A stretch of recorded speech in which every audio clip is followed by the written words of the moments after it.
नमस्ते, मैं राजेश सोलंकी बोल रहा हूँ थाना से।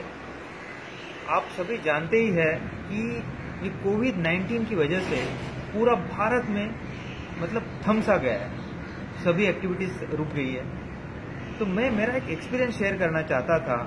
मुझे लगता है कि हम लोग जो हमारी पूरी क्षमता जो कोविड के फाइट में लगा रहे हैं, उसको ठीक करने लिए या उसके लिए इलाज के लिए जो हमारी पूरी ताकत लगा रहे हैं, और इसमें एक मेन सवाल है कि क्या असिम्टोमेटिक पेशेंट से कोविड फैलता है या नहीं फैलता। मैं डॉक्टर तो नहीं हूँ, लेकिन मैं अभी इसके ऊपर बात करने के लायक हूँ, इसलिए हूँ क्योंकि मैंने खुद एक्सपीरियंस किया है। करीबन 18 दिन पहले, मतलब 11 या 10 जुलाई को 10 या 11 जुलाई को मेरे लड़के को पहली बार 10 जुलाई को मेरे लड़के को पहली बार बुखार आया। वो बस 20 साल का है। बुखार आया रात को और दूसरे दिन वो सुबह में ठीक था, लेकिन मुझे लगा कि उसको चेक करना चाहिए करके मैंने उसको हॉस्पिटल में लेके गए और हॉस्पिटल में ब्लड टेस्ट वगैरह किया और उसका अनफॉर्चुनेटली उसका रिपोर्ट कोविड का पॉजिटिव आया। लेकिन उसको उसी दिन के बाद से उसको कोई सिम्टम नहीं था, न उसको कोई खांसी था, न उसको कुछ बुखार आया, न कुछ आया।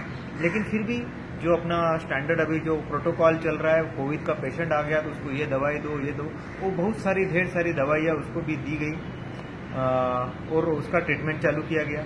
तो और हमको भी प्रिकॉशन के लिए सब बोला गया कि इसको रख नहीं सकते आप, घर पे रखेंगे तो इस तरह से प्रॉब्लम है, फैल सकता है। तो लेकिन आप उसको घर पे रखेंगे तो बहुत प्रिकॉशन रखना पड़ेगा, उसको अलग से रूम में रखना पड़ेगा, एंड या तो आप बाहर होटल में रखो। तो शुरू में मैंने सोचा, क्योंकि मेरे घर में मेरे पिताजी थे और उनकी उम्र काफ़ी है, 82-83 एज है, तो मैंने सोचा इसको होटल में रखेंगे। तो होटल में मैंने रखा उसको, और मुझे लॉजिकली एक समझ में नहीं आ रहा था कि कैसे फैलेगा, और मुझे गुस्सा भी इतना था कि मेरे लड़के को हुआ तो मैं उसको आइसोलेट करके रखना भी नहीं चाहता था। तो मैं उसके साथ में था, मैं सोचा होता है तो देखा जाएगा। तो इसलिए मैं उससे कोई डिफरेंस नहीं किया नहीं। इसका रीज़न और एक था, क्योंकि मैंने काफ़ी स्टडी किया था, काफ़ी आर्टिकल्स पढ़े थे कि क्या असिम्टोमेटिक पेशेंट से कोविड फैलता है क्या। तो उसमें मेरे को ये दिखाई दिया कि हार्डली 1% या 0.5% चांसेस उस रिपोर्ट में भी आ रहे थे कि सिर्फ इतना चांसेस है। तो उतना चांसेस तो ऐसा कोई भी, इवन टर्बुकुलोसिस ले लीजिए, कोई टीबी का बीमारी या दूसरी कोई बीमारी में भी उतने चांसेस रहते या उससे ज़्यादा चांसेस रहते हैं फैलने के, जितने उससे भी कम चांसेस इसमें होंगे। क्योंकि जैसे मैंने एक जर्मनी का स्टडी रिसर्च देखा, उसमें 1400 लोगों के ऊपर उन्होंने रिसर्च किया, तो उसमें भी 1% चांसेस के ऊपर भी उनको लग रहा है कि ऐसा हो सकता है, they are not sure about it. तो उसी वजह से मैंने क्या किया कि पहले उसको 2-3 दिन होटल में रखा, लेकिन जनरली लोग डरे हुए हैं, तो हमारे सोसाइटी में भी सब लोग डरे हुए थे। तो इवन उसके होटल में दवा पहुंचाना हो, ये सब इसमें बहुत दिक्कत आ रही थी। तो मैंने सोचा बेटर है उसको घर में लाए।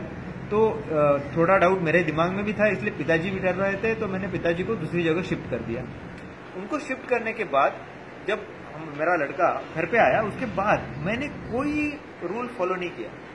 इनफैक्ट 4 दिन के बाद मैंने देखा कि उस दवाई की वजह से इसको वीकनेस और ये ज़्यादा हो रहा है, तो मैंने डॉक्टर से बात की, डॉक्टर दवाई लेना जरूरी है। डॉक्टर बोला नहीं, ऐसा कोई जरूरी नहीं है, अब इसको कोई सिम्टम नहीं है, तकलीफ नहीं है, तो नहीं भी लिया तो चलेगा।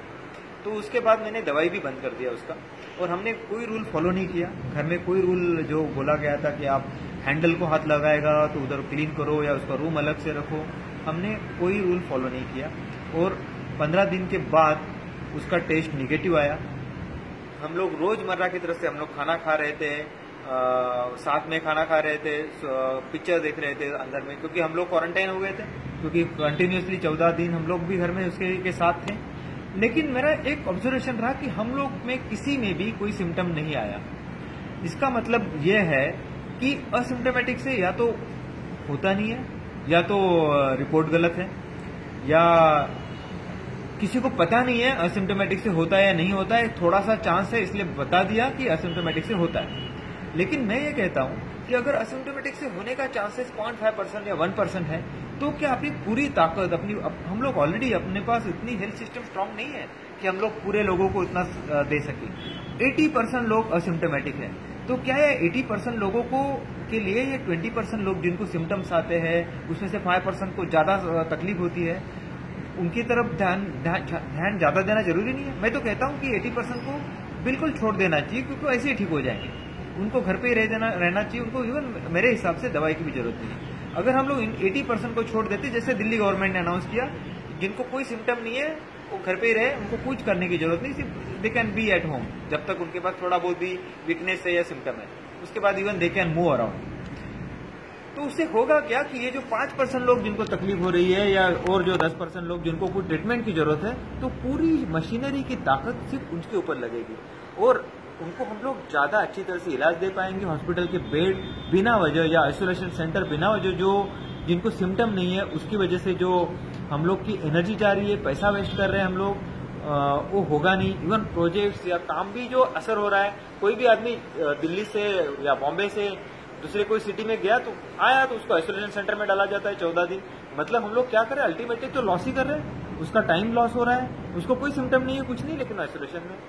जब अपने को ये क्लियरिटी हो जाएगी कि उससे असिम्टोमेटिक से ये बीमारी नहीं फैलती, तो क्या हमारी सिस्टम या हमारा भारत में इतने डॉक्टर्स या इनको क्या ये पता नहीं होगा, या कि हम लोग इतने कैपेबल नहीं है ये ढूंढने के लिए कि ये होता है या नहीं होता है। जैसे मैंने मेरा एक्सपीरियंस से देख लिया कि नहीं होता है, तो इसके ऊपर और रिसर्च करना चाहिए डॉक्टर्स को। और जहां तक मेरे को समझ में आता है कि डॉक्टर्स ने भी शायद किया होगा और दे आर ऑल्सो, उनको भी शायद पता है। अगर जिस होटल में मेरा लड़का था उस होटल में डॉक्टर्स भी रहते थे, तो उनको अगर इतना डर होता तो वो नहीं रहते उधर। तो इसलिए मेरा विनंती है गवर्नमेंट को भी और बाकी लोगों को भी कि अपनी पूरी ताकत ये गवर्नमेंट खुद क्लैरिफाई कर दे, बता दे लोगों को कि भाई असिम्टोमेटिक से बहुत कम चांस है, 0.5% चांस है, 1% चांस है, तो उसके लिए डरने की जरूरत नहीं है। जितना बेसिक प्रिकॉशन लिया जाए उतना लिया जाए, तो अपना काफी पैसा बचेगा और हम लोग अच्छी तरह से इस कोविड की सिचुएशन को फाइट कर सकेंगे, फेस कर सकेंगे। Thank you very much.